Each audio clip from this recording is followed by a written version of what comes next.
Hello dears, welcome back to Xylem. It's me, Adarsh. നിങ്ങൾ എഴുതുന്ന വളരെ ഇമ്പോർട്ടന്റ് ആയിട്ടുള്ള ഒരു പരീക്ഷയാണ് NMMS.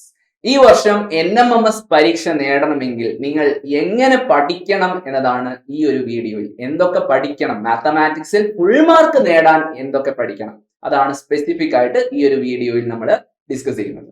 സോ ആദ്യമായിട്ടാണ് നിങ്ങൾ ഈ ചാനൽ കാണുന്നതെങ്കിൽ ഉറപ്പായിട്ടും സബ്സ്ക്രൈബ് ചെയ്യുക, അതോടൊപ്പം ബെല്ലൈക്കൺ കൂടെ എനാബിൾ ചെയ്യുക. നിങ്ങൾക്ക് പലർക്കും സംശയം ഉണ്ടാകും, എന്നെ കൊണ്ട് NMMS നേടാൻ സാധിക്കുമോ? അത് ക്ലാസ്സിൽ എല്ലാ പരീക്ഷയിലും ഫുൾ മാർക്ക് നേടുന്ന ക്ലാസ്സിലെ പഠിപ്പിസ്റ്റുകൾക്ക് മാത്രം പറഞ്ഞിട്ടുള്ള ഒരു പരീക്ഷയല്ലേ എന്നൊക്കെ നിങ്ങൾ ചിന്തിക്കുന്നുണ്ടാകും. എന്നാൽ എനിക്ക് നിങ്ങളോട് പറയാനുള്ളത്, the only impossible journey is the one you never begin. നിങ്ങൾ പരിശ്രമിച്ച് തുടങ്ങാത്ത ഒരു കാര്യം മാത്രമാണ് നിങ്ങൾക്ക് അസാധ്യമായിട്ടുള്ളത്. നിങ്ങൾ ശ്രമിക്കുകയാണെങ്കിൽ നിങ്ങളെ കൊണ്ട് ഉറപ്പായിട്ടും വിജയിക്കാൻ സാധിക്കുന്ന ഒരു പരീക്ഷ മാത്രമാണ് NMMS. ഈ ഒരു പരീക്ഷയിൽ വിജയിക്കാൻ വളരെ ഇമ്പോർട്ടന്റ് ആയിട്ടുള്ള ഒരു കാര്യമാണ് മാത്തമാറ്റിക്സിൽ നിന്നുള്ള 20 ചോദ്യങ്ങളിൽ നിന്ന് മാക്സിമം മാർക്ക് നേടുക എന്നുള്ളത്. സോ മാത്സിൽ ഫുൾ മാർക്ക് തന്നെ നേടാൻ നിങ്ങൾ എങ്ങനെ പഠിക്കണം, എന്തൊക്കെ പഠിക്കണം എന്നതാണ് എനിക്ക് പറഞ്ഞു തരാനുള്ളത്. സോ അതിലേക്ക് നമുക്ക് കടക്കാം. സോ 7ാം ക്ലാസ്സിലെയും 8ാം ക്ലാസ്സിലെയും സിലബസിനെ ബേസ് ചെയ്തുകൊണ്ടുള്ള ചോദ്യങ്ങളായിരിക്കും നിങ്ങൾക്ക് NMMS പരീക്ഷയിൽ കാണാൻ സാധിക്കുക.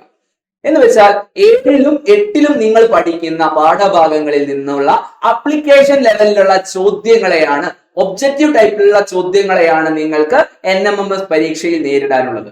അതുകൊണ്ട് തന്നെ ആ ഒരു പാഠഭാഗങ്ങൾ കൃത്യമായി നിങ്ങൾ മനസ്സിലാക്കേണ്ടതുണ്ട്. ഇപ്പൊ 7ാം ക്ലാസ്സിൽ നിങ്ങൾ പഠിക്കുന്നുണ്ട് നമ്പറുകളെ കുറിച്ചൊക്കെ. ഇപ്പൊ ഇന്റിജേഴ്സ് എന്ന് പറയുമ്പോൾ പോസിറ്റീവ് നമ്പേഴ്സ്, നെഗറ്റീവ് നമ്പേഴ്സ്, 0 ഇതെല്ലാം ചേരുന്ന നമ്പേഴ്സിനെയാണ് നമ്മൾ ഇന്റിജേഴ്സ് എന്ന് വിളിക്കുന്നത്. നെഗറ്റീവ് നമ്പേഴ്സിനെ കുറിച്ച് നിങ്ങൾ 8ാം ക്ലാസ്സിൽ പഠിക്കുന്നുണ്ട്. സോ ഈ പോസിറ്റീവ് നമ്പേഴ്സും നെഗറ്റീവ് നമ്പേഴ്സും ആഡ് ചെയ്യുന്നത്, സബ്ട്രാക്ട് ചെയ്യുന്നത്, ഇതൊക്കെ മൾട്ടിപ്ലൈ ചെയ്യുന്നത്, നിങ്ങൾക്കറിയാം 2 നെഗറ്റീവ് നമ്പേഴ്സ് മൾട്ടിപ്ലൈ ചെയ്താൽ പോസിറ്റീവ് ആകും. ഇതുപോലെയുള്ള കാര്യങ്ങളൊക്കെ കൃത്യമായി മനസ്സിലാക്കിക്കൊണ്ട് ഇതിൽ നിന്നുള്ള ചോദ്യങ്ങൾ പ്രാക്ടീസ് ചെയ്ത് കഴിഞ്ഞാൽ ഈ ഭാഗത്തിൽ നിന്ന് ഏത് ചോദ്യം വന്നാലും നിങ്ങൾക്ക് ചെയ്യാൻ സാധിക്കും. പിന്നെ വളരെ ഇമ്പോർട്ടന്റ് ആയിട്ട് നിങ്ങൾ മനസ്സിലാക്കേണ്ട അല്ലെങ്കിൽ പഠിച്ചിരിക്കേണ്ട ഒരു ഭാഗമാണ് ഫ്രാക്ഷൻസും ഡെസിമൽസും. നിങ്ങൾ 6ാം ക്ലാസ്സിൽ തന്നെ പഠിക്കുന്നുണ്ട് എങ്ങനെ ഒരു ഫ്രാക്ഷന്റെ ഡെസിമൽ ഫോം എഴുതണം എന്നുള്ളതൊക്കെ. സോ ഫ്രാക്ഷൻസിന്റെ ഡെസിമൽ ഫോംസും ഡെസിമലിനെ ഫ്രാക്ഷൻ ആക്കുന്നതും അതിന്റെ മൾട്ടിപ്ലിക്കേഷനും ഡിവിഷനും ഒക്കെ കൃത്യമായിട്ട് പഠിക്കുക, ചെയ്ത് തന്നെ പഠിക്കുക. സോ ഏറ്റവും പെട്ടെന്ന് നമുക്ക് ഉത്തരത്തിലേക്ക് എത്താൻ കഴിയണമെങ്കിൽ നമുക്ക് പ്രാക്ടീസ് അത്യാവശ്യമാണ്. സോ എന്ത് ചെയ്യുക, നന്നായിട്ട് ചെയ്ത് തന്നെ പഠിക്കാൻ ശ്രദ്ധിക്കുക. പിന്നെ നിങ്ങൾ വളരെ ഇമ്പോർട്ടന്റ് കൊടുത്ത് പഠിക്കേണ്ടതാണ് linear equations in one variable എന്ന് പറഞ്ഞാൽ നിങ്ങൾ ചെയ്യുന്ന എന്താണ് ഇക്വേഷൻസ് എന്ന് പറയുന്ന നിങ്ങളുടെ 8ാം ക്ലാസ്സിലെ ചാപ്റ്റർ ഉണ്ട്, 2ാമത്തെ ചാപ്റ്റർ. ആ ചാപ്റ്ററിൽ നിങ്ങൾ കുറെ ഇക്വേഷൻസ് ഉണ്ടാക്കിയിട്ട് അറിയാത്ത കാര്യങ്ങൾ, അൺനോൺസ് കണ്ടുപിടിക്കുന്നുണ്ട്. ഇപ്പം രാമുവിന്റെ അച്ഛന്റെ വയസ്സ് എത്രയാണെന്നൊക്കെയുള്ള ചോദ്യങ്ങൾ നിങ്ങൾ പല പരീക്ഷയിലും കണ്ടിട്ടുണ്ടാവും. അതുപോലെയുള്ള ഏജ് റിലേറ്റഡ് ആയിട്ടുള്ള പ്രോബ്ലംസ്, അല്ലെങ്കിൽ നമുക്കറിയാത്തൊരു കാര്യത്തെ ഒരു വേരിയബിൾ ആയിട്ടുള്ള എക്സ് ഉപയോഗിച്ചുകൊണ്ട്, ബീജഗണിതം അഥവാ ആൾജിബ്ര ഉപയോഗിച്ചുകൊണ്ട് കണ്ടുപിടിക്കുന്ന രീതിയിലുള്ള ചോദ്യങ്ങൾ വളരെ ഇമ്പോർട്ടന്റ് ആണ്. അത്തരം ചോദ്യങ്ങളും നമ്മൾ പ്രാക്ടീസ് ചെയ്യേണ്ടതുണ്ട്. കാരണം നമ്മൾ ഒരു ചോദ്യം പ്രാക്ടീസ് ചെയ്യുന്ന സമയത്ത് പിന്നീട് മറ്റൊരു പരീക്ഷയിൽ അല്ലെങ്കിൽ മറ്റൊരു അവസരത്തിൽ അതുപോലെയുള്ള ചോദ്യങ്ങൾ നമ്മുടെ മുന്നിലേക്ക് വരുമ്പോൾ വളരെ നന്നായിട്ട് ടൈം മാനേജ് ചെയ്തുകൊണ്ട് വളരെ സിമ്പിൾ ആയിട്ട് നമുക്ക് ഉത്തരത്തിലെത്താൻ സാധിക്കും. അതുകൊണ്ട് തന്നെ വളരെ ഇമ്പോർട്ടന്റ് ആയിട്ടുള്ള കാര്യമാണ് നിങ്ങൾ പ്രാക്ടീസ് ചെയ്യുക എന്നുള്ളത്. So previous year question papers എടുത്തിട്ട് വർക്ക്ഔട്ട് ചെയ്യുക. ഓക്കെ.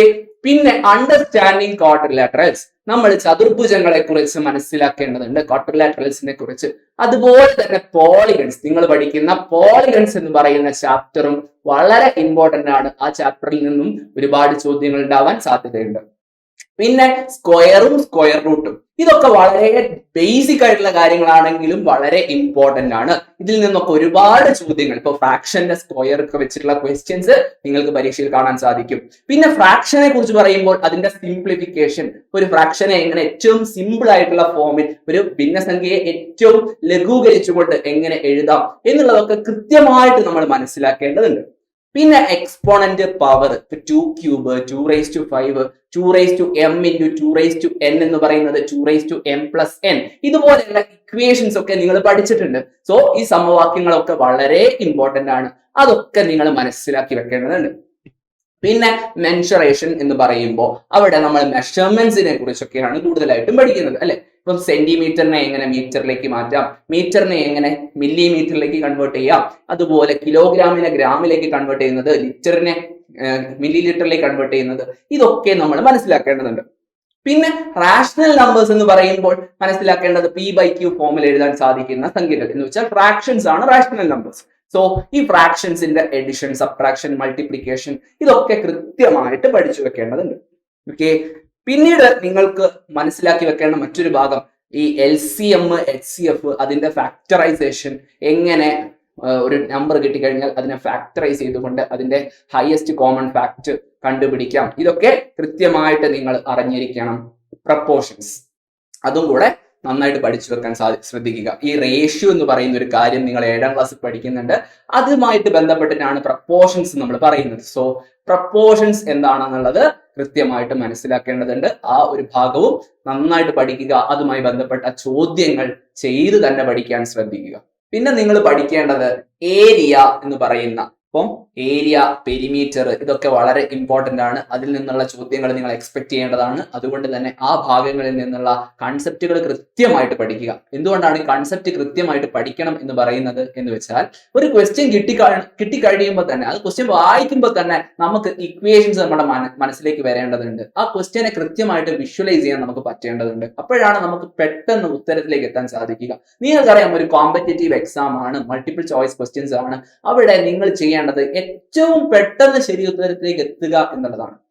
സോ നിങ്ങൾക്ക് ക്വസ്റ്റ്യൻ കിട്ടുമ്പോൾ ഇക്വേഷൻസ് ഓർമ്മ വരേണ്ടതുണ്ട്. ആ ഇക്വേഷൻസിൽ നിന്ന് തന്നെ ചിലപ്പോൾ നിങ്ങൾക്ക് ഓപ്ഷൻസ് എടുത്ത് ക്വസ്റ്റ്യനിൽ കൊടുത്തു കഴിഞ്ഞാൽ ശരിയാവുന്നുണ്ടോ എന്ന് നോക്കിയാൽ മതിയാകും. സോ ഈ കൺസെപ്റ്റ് നന്നായിട്ട് അറിയുക എന്നുള്ളത് വളരെ ഇമ്പോർട്ടന്റ് ആണ്. പിന്നെ ലൈൻസ്, ആംഗിൾസ്, അതുപോലെ ട്രയാങ്കിളിന്റെ പ്രോപ്പർട്ടീസ് ഇതൊക്കെ നമ്മൾ മനസ്സിലാക്കി വെക്കേണ്ടതുണ്ട്. എപ്പോഴൊക്കെയാണ് ആംഗിൾസ് ഈക്വൽ ആവുക, alternate interior angles, opposite angles, ഇതൊക്കെ നിങ്ങൾ പഠിക്കുന്നുണ്ട്. പാരലൽ ലൈൻസിനെ കുറിച്ച് നിങ്ങൾ പഠിക്കുന്നുണ്ട്. ഇതൊക്കെ നിങ്ങൾ മനസ്സിലാക്കി വെക്കേണ്ടതുണ്ട് ഈ ഒരു പരീക്ഷ എഴുതാൻ പോകുമ്പോൾ. സോ കൺസെപ്റ്റുകൾ പഠിക്കുക എന്നതിനോടൊപ്പം തന്നെ പ്രീവിയസ് ഇയർ ക്വസ്റ്റ്യൻ പേപ്പേഴ്സ് എത്ര പറ്റുമോ അത്ര തന്നെ നിങ്ങൾ എത്രമാത്രം ക്വസ്റ്റ്യൻസ് നമുക്ക് സോൾവ് ചെയ്യാൻ പറ്റുമോ അത്രയധികം ക്വസ്റ്റ്യൻസ് സോൾവ് ചെയ്ത് തന്നെ പഠിക്കാൻ നിങ്ങൾ ശ്രദ്ധിക്കേണ്ടതുണ്ട്. നിങ്ങൾക്ക് ഏറ്റവും മാക്സിമം 1 മിനിറ്റ് കൊണ്ട് തന്നെ ഒരു ചോദ്യം സോൾവ് ചെയ്യാൻ നിങ്ങൾ പ്രാക്ടീസ് ചെയ്യേണ്ടതുണ്ട്. ഓക്കെ, സോ പിന്നെ നിങ്ങൾ ശ്രദ്ധിക്കേണ്ടത് പ്രോഫിറ്റ് ഒക്കെ ആയിട്ട് ബന്ധപ്പെട്ടിട്ടുള്ള ചോദ്യങ്ങൾ, പ്രോഫിറ്റ്, ലോസ്, അതിന്റെ പെർസെന്റേജ്. സോ ഐഡന്റിറ്റീസ് എന്ന് പറയുന്ന ഒരു ചാപ്റ്റർ നിങ്ങൾ പഠിക്കുന്നുണ്ട്. A+B² A-B²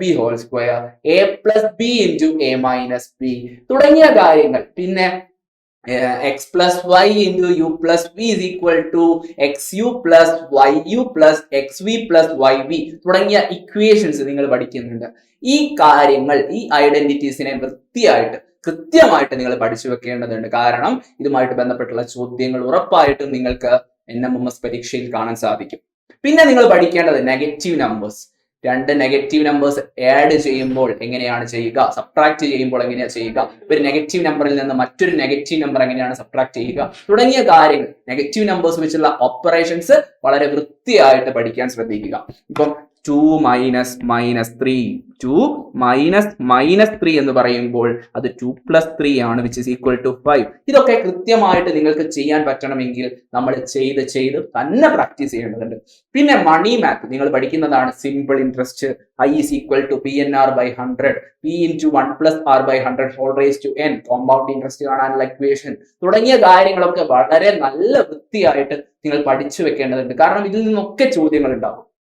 പിന്നെ പോളിഗൺസ് ഞാൻ തുടക്കത്തിൽ പറഞ്ഞു. പിന്നെ പെർസെൻറ്റേജ്, എങ്ങനെ പെർസെൻറ്റേജ് കാണാം, എങ്ങനെ പ്രോഫിറ്റിന്റെ പെർസെൻറ്റേജ് കാണാം, എങ്ങനെ ലോസിന്റെ പെർസെൻറ്റേജ് കാണാം തുടങ്ങിയ കാര്യങ്ങൾ. അല്ലെങ്കിൽ ഇപ്പം 2% of x is 20 എന്ന് തന്നു കഴിഞ്ഞാൽ വാട്ട് ഈസ് എക്സ് എന്ന് ചോദിച്ചു കഴിഞ്ഞാൽ എങ്ങനെ എക്സ് കണ്ടുപിടിക്കും, ഇതുപോലെയുള്ള ചോദ്യങ്ങൾ സോൾവ് ചെയ്ത് തന്നെ പഠിക്കുക. സോ കൺസെപ്റ്റ് മനസ്സിലാക്കുക. കൺസെപ്റ്റ് മനസ്സിലാക്കുന്നതിനോടൊപ്പം തന്നെ പ്രീവിയസ് ഇയർ ക്വസ്റ്റ്യൻ പേപ്പേഴ്സ് ചെയ്ത് തന്നെ പഠിക്കുക. അങ്ങനെയാകുമ്പോൾ നിങ്ങൾക്ക് നിങ്ങളുടെ ടൈം മാനേജ് ചെയ്യാൻ പറ്റും. നല്ല ആക്യുറസി മെയിൻറ്റെയിൻ ചെയ്തുകൊണ്ട് വളരെ സിമ്പിൾ ആയിട്ട് നിങ്ങൾക്ക് ആ 20 ചോദ്യങ്ങളും സോൾവ് ചെയ്യാം. മുഴുവൻ മാർക്കും നേടിക്കൊണ്ട് നിങ്ങളുടെ പരീക്ഷയിൽ വിജയം നേടാം.